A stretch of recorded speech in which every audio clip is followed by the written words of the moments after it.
नए viewers channel को subscribe कर लें, साथ ही बेल आइकन दबा के ऑल प्रेस करें। Hello everyone, welcome to Inzamam study hub. आज हम देयर के वेरियस यूजेस के बारे में बात करेंगे।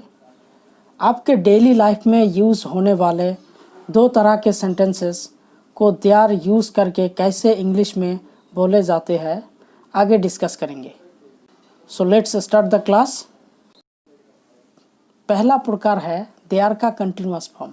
इसका मतलब है कोई भी चलता हुआ काम को देयर के ज़रिए कैसे बोला जा सकते हैं। फॉर एग्ज़ाम्पल, वहाँ एक लड़का बैठा है, तो इसको हम इंग्लिश में बोलेंगे there is a boy sitting. इसके पहले क्लासों में जैसे हमने सीखा था कि अगर कहीं पे किसी इंसान या किसी चीज़ के बारे में बोलने के लिए हम देयर का इस्तेमाल करते हैं, जैसे वहाँ एक लड़का है तो हम इसको इंग्लिश में बोलेंगे देयर इज़ ए बॉय। लेकिन यहाँ पे वहाँ एक लड़के के अलावा उस लड़के के साथ एक काम भी चल रहा है, तो काम क्या है? सिटिंग। मतलब वो लड़का वहाँ पे बैठा है, तो क्या वो लड़का, वहाँ एक लड़का है देयर इज़ ए बॉय, तो क्या कर रहा है? बैठा है, तो क्या होगा? Sitting. There is a boy sitting. जैसे आप जानते हैं ये जो वर्ड है सिटिंग, ये आया है वर्ब सीट से, SIT सीट से। सीट मतलब बैठना। अगर कोई भी काम कंटिन्यूअसली चलता है तो उस वर्ब के साथ हम ING लगा देते हैं। मतलब सीट मतलब बैठना। अगर ये बैठा हुआ काम कंटिन्यूअसली चल रहा है, अगर वो शख्स बैठा ही है तो हम इसके साथ ING लगाएंगे, तो क्या होगा? सिटिंग। सो वहाँ एक लड़का बैठा है, तो इसका इंग्लिश होगा there is a boy sitting. और नेक्स्ट एग्जांपल देखते हैं। वहाँ दो लड़के काम कर रहे हैं, तो क्या होगा? There are two boys. क्या कर रहा है? काम कर रहा है, so working. There are two boys working. तीसरा एग्जांपल देखते हैं। वहाँ तीन आदमी लड़ रहे हैं, देयर आर थ्री मैन। क्या कर रहा है? लड़ रहा है, तो क्या होगा? फाइट के जगह फाइटिंग होगा। तो नेक्स्ट एग्जांपल है वहाँ कई लड़के खेल रहे हैं, तो ये क्या होगा? There are several boys. कई लड़के, कई का कई इंग्लिश है, जैसे मच, मैनी और सेवरल भी एक है। मैं यहाँ पे सेवरल का यूज़ किया। So there are several boys playing. वहाँ लोगों का एक समूह इंतज़ार कर रहे हैं। लोग मतलब पीपल, एक समूह मतलब अ ग्रुप, तो क्या होगा? A group of people. That is a group of people. इंतज़ार कर रहा मतलब waiting.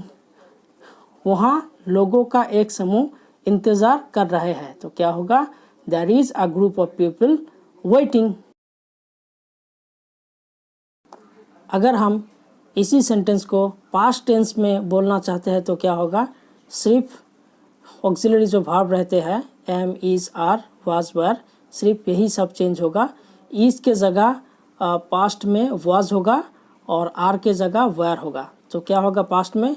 There was a boy sitting. वहाँ एक लड़का बैठा था। There were two boys working. वहाँ दो लड़के काम कर रहे थे। There were three man fighting. वहाँ तीन आदमी लड़ रहे थे। अगर हम इसी सेंटेंस को अगर फ्यूचर टेंस में बोलते हैं तो सिर्फ इज़ और आर के जगह क्या आएंगे? Will be. सिर्फ ओनली विल बी यूज़ होगा। जैसे there will be a boy sitting. वहाँ एक लड़का बैठा रहेगा। There will be two boys working. वहाँ दो लड़का काम करता रहेगा। There will be three man fighting. वहाँ तीन आदमी लड़ता रहेगा। तो अब हम अगले प्रकार के सेंटेंस को एनालाइज करेंगे। सो इस प्रकार का जो सेंटेंस है इस तरह का है कि वहाँ खाने के लिए बहुत कुछ है, वहाँ करने के लिए बहुत कुछ है, वहाँ सीखने के लिए बहुत कुछ है। ऐसे हज़ारों सेंटेंस बन सकता है और हम अपने डेली लाइफ में ऐसे हज़ारों सेंटेंस यूज़ भी करते हैं। तो दे आर के ज़रिए इन सेंटेंसों को कैसे हम इंग्लिश में बोल सकते हैं। तो पहला एग्जांपल है, वहाँ खाने के लिए बहुत कुछ है। तो आइए इसका इंग्लिश देख लेते हैं। There is a lot to eat. तो यहाँ बहुत कुछ का इंग्लिश है ए लॉट। जैसे आप जानते हैं बहुत कुछ का कई सारा इंग्लिश है, जैसे मच, मैनी, सब। तो हम यहाँ पे इन सारे इंग्लिश के बदले सिर्फ ए लॉट का यूज़ करेंगे। इसका मतलब भी बहुत कुछ है। तो इससे क्या होगा, आपको याद रखने में या बोलने में या प्रैक्टिस करने में आसानी होगा। तो क्या होगा, वहाँ खाने के लिए बहुत कुछ है, there is a lot to eat. तो आइए हम उस सारा इंग्लिश सेंटेंस को एनालाइज करते हैं। तो क्या, there is a lot to ईट।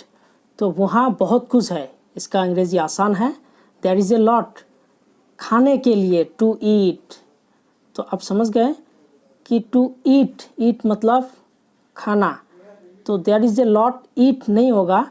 किसी भी वर्ब को किसी सेंटेंस के बीच में बिठाने के लिए या यूज़ करने के लिए उसके आगे हमेशा एक टू इन्फिनिटिव का यूज़ किया जाता है।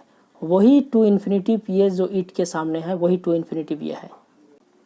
तो दूसरा एग्जांपल देखते हैं। वहाँ करने के लिए बहुत कुछ है।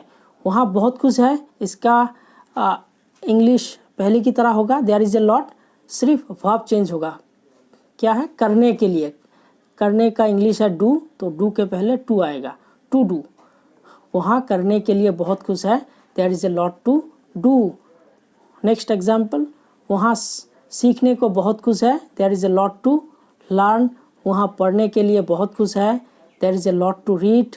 वहाँ बोलने के लिए बहुत कुछ है, there is a lot to speak. तो इसी तरह से आपको हर एक फार्मूला प्रैक्टिस करना है और अपने बातों में या अपने काम काजों में इसका इस्तेमाल करना है। तो आज इतना ही, और नेक्स्ट टॉपिक में हम वर्ब के बारे में डिस्कस करेंगे। सो जैसे आप जानते हैं कि इंग्लिश में वर्ब के बिना एक भी सेंटेंस बोलना या लिखना पॉसिबल नहीं है। तो उसी वर्ब के बारे में हम नेक्स्ट टॉपिक में डिस्कस करेंगे। And believe me that if you have understood the role of a verb in English, you have understood the main basic factor of English.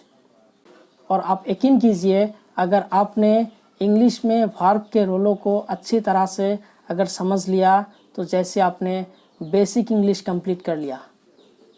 So hope you have enjoyed the class and also hope that you will keep learning English to speak. Have a good day.